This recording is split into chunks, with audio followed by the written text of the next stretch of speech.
Hello guys, स्वागत है आपके अपने चैनल एस पैक में। आज हम बात करने जा रहे हैं हाई कोर्ट एलडीसी एग्ज़ाम को लेकर। आपको जैसे ही पता है 12 मार्च और 19 मार्च को पेपर है, तो अब भाई पूरा ध्यान पढ़ाई पे करो। पहली बात तो ये पूरा ध्यान पढ़ाई पे करो। और इम्पोर्टेंट बात जो मैं बताने जा रहा हूँ ना, ये 5 से 10 नंबर का फ़र्क ला देगी भाई। इतना फ़र्क बहुत होता है, इतना फ़र्क बहुत होता है एक पेपर में जब आप अच्छा स्कोर करते हो।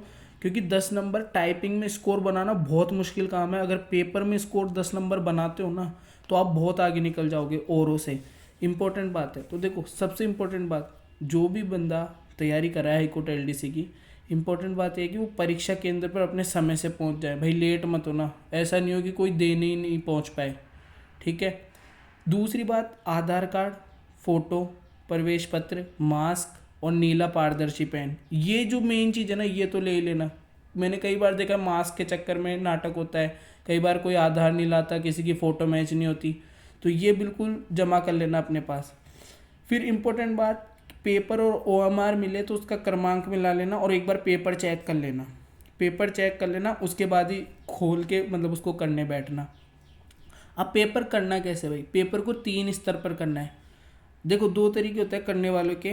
एक होता है जो अपने मतलब स्ट्रॉन्ग पोजीशन से स्टार्ट करता है, मतलब जैसे किसी की जीके बहुत अच्छी है तो वो जीके से स्टार्ट करता है, किसी की इंग्लिश अच्छी है तो वो इंग्लिश से, किसी की हिंदी अच्छी है तो वो हिंदी से करेगा, है ना।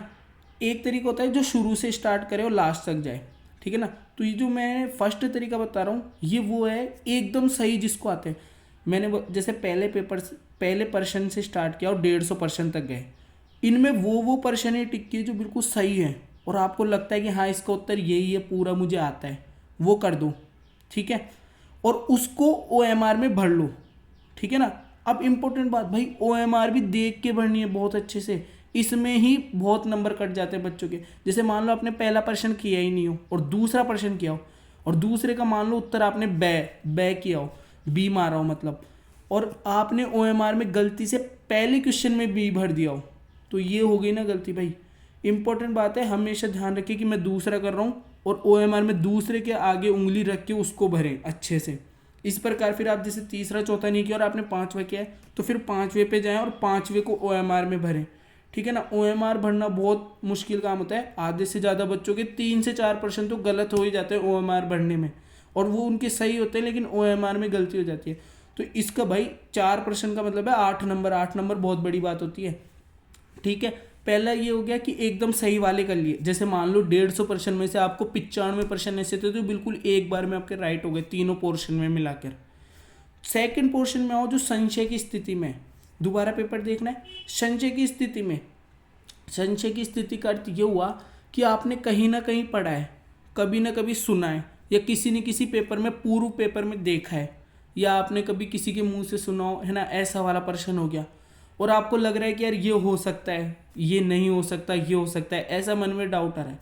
तो हमेशा इस बात में क्या करना, इसमें 2 मेथड काम करेंगे। एक तो ऑप्शन एलिमिनेशन का, कि हाँ यार जैसे 4 ऑप्शन में से आपको लगा कि एक ऑप्शन तो ऐसा लगा ये तो बिल्कुल ही नहीं हो सकता, या 2 ऑप्शन ऐसे लगे जो बिल्कुल ही नहीं हो सकते, ठीक है, उनको छोड़ दो। अब इंपॉर्टेंट बात, जैसे मान लो 2 ऑप्शन बच गए, 3 ऑप्शन बच गए, उसमें सुनना आपके दिमाग की बात, कि आपके दिमाग ने किस उत्तर पर प्रथम बार क्लिक किया हो। मतलब जैसे मान लो कि आपने कोई प्रश्न पढ़ा और आपके मन में उत्तर आया कि ये होना चाहिए, तो इम्पोर्टेंट बात, इस बात को याद रखना, इस बात में सबसे ज़्यादा बच्चे गलती करते हैं। जब आपके दिमाग ने प्रथम अच्छे से प्रश्न पढ़ा और ऑप्शन को अच्छे से देखा, तो आपके दिमाग ने जो पहली बार उत्तर दिया ना, उसके साथ चले जाना भाई, कभी भी चेंज मत करना। ये मैं इस अपने पर्सनल एक्सपीरियंस पे बता रखा हूँ, क्योंकि मेरे साथ भी हो रखा है बहुत बार। कई बार मैं सोचता हूँ कि हाँ ये उत्तर होना चाहिए और मैं उसको लगा भी देता हूँ, लेकिन जब मैं ओएमआर में भरता हूँ तो मैं एक बार वापस उस प्रश्न को पढ़ता हूँ, फिर मुझे लगता है नहीं यार ये नहीं हो सकता, ये होना चाहिए, और मैं उसको चेंज कर देता हूँ और फिर मैं लगाता हूँ, और एक्चुअल में जब आंसर की आती तो लगता है था यार वो ही भरना चाहिए था, वो ही राइट था। तो ये संशय की स्थिति वाले जो प्रश्न है ना, इनको बहुत अच्छे से करना है, और जो आपका दिमाग प्रथम बार में उत्तर दे उसी के साथ जाना है। उसी के साथ क्यों जाना है? क्योंकि अच्छे से आपने ऑप्शन पढ़ा है, अच्छे से आपने प्रश्न पढ़ा है, तो आपके दिमाग वो उस चीज़ को रिकॉल करता है कि आपने कहीं ना कहीं पढ़ी है तो यही होना चाहिए। ठीक है। इतना करने के बाद आप इसको भी ओएमआर से भर ले, बिल्कुल देख देख के। अब वह प्रश्न जो बिल्कुल ही आपको ज्ञात नहीं है, इतने प्रश्न होंगे ना जो बिल्कुल ही ज्ञात नहीं है। देखो हाई कोर्ट का पेपर ऐसा ही आएगा, मतलब ऐसे करते कि आपके इतने प्रश्न नहीं होंगे कि जो आपको मतलब 10 से 15% से ज़्यादा ऐसे प्रश्न होंगे ही नहीं जो आपको बिल्कुल ही ज्ञात नहीं होंगे, क्योंकि हिंदी है, इंग्लिश है, कितना ही हार्ड पेपर आ जाए आप हिंदी इंग्लिश में कर ही दोगे। राजस्थान जीके और करंट अफेयर्स का ही तो मामला है, तो उसमें इतने प्रश्न तो होंगे नहीं कि 10 से ऊपर प्रश्न मैं नहीं मानता कि होंगे जो आपको बिल्कुल ही ज्ञात नहीं होंगे। आप 140 ऐसे होंगे जो आपको ज्ञात स्थिति में, ठीक है ना। 10% में बिल्कुल, अब नेगेटिव मार्किंग है नहीं तो आपको ये भी करने हैं, ठीक है ना। नेगेटिव मार्किंग नहीं है तो ये प्रश्न तो आपको करने ही करने पड़ेंगे जो बिल्कुल भी ज्ञात स्थिति में नहीं है। अब इनमें भी आप वही 2 मेथड लगाइए कि आपका दिमाग क्या कहता है और ऑप्शन एलिमिनेशन क्या कहता है, ठीक है ना। 6th पॉइंट है OMR बहुत ध्यान से भरे भाई, ये सबसे इंपॉर्टेंट रोल करता है। 2 से 4 प्रश्न का रोल यहीं पे खत्म हो जाता है। मतलब भाई अगर किसी बच्चे के 5 से 10 नंबर के ज़्यादा आ रहे हैं ना, तो यार वो आपसे बहुत लीड ले लेगा, क्योंकि टाइपिंग में 5 से 10 नंबर खींचना बहुत मुश्किल काम है, ठीक है ना। वहाँ पे 5-5 की स्पीड, जैसे किसी की 55 स्पीड है तो उसको 60 स्पीड करने में बहुत जोर आता है। और जब ये तो सिर्फ प्रैक्टिस में बता रहा हूँ, जब एग्जाम में बैठेगा ना वो और किसी की 55 स्पीड है तो वो 55 भी नहीं बन पाती, क्योंकि प्रेशर होता है ना एग्जाम का, अलग ही प्रेशर होता है यार। एक मन में अलग ही फील आता है कि भाई कुछ गलत नहीं हो जाए, स्पीड गंदी नहीं चली जाए, मतलब ये वाले, ठीक है। सातवीं बात है कि जब आप फर्स्ट और सेकंड स्थिति तक पेपर कर लें तो पूरा OMR भर लें एक बार। ऐसा नहीं हो कि आपका टाइम मैनेजमेंट बहुत गलत हो और आपने OMR ही छूट जाए आपकी, ठीक है ना। 2 तरीके मैंने बताई दिए कि सब लोग या तो अपने मजबूत पक्ष से स्टार्ट करते हैं या फिर शुरू से स्टार्ट करते हैं। अब इंपॉर्टेंट बात क्या है भाई, अब देखो 12 तारीख को पेपर है, तो भाई जिसने अभी तक भी मॉक टेस्ट नहीं दिए ना भाई, वो मॉक टेस्ट जरूर दे के जाना। 2-4 मॉक टेस्ट दो, उससे आदत बनेगी भाई 2 घंटे में 150 प्रश्न को सॉल्व करने की, ठीक है। अब इंपॉर्टेंट बात क्या है, जिसका 12 को पेपर है ना वो दें, और उत्तर कुंजियाँ ढल जाती है मतलब चैनलों पे, उससे मिला लें और उसको अपना स्तर पता लग जाए, ठीक है।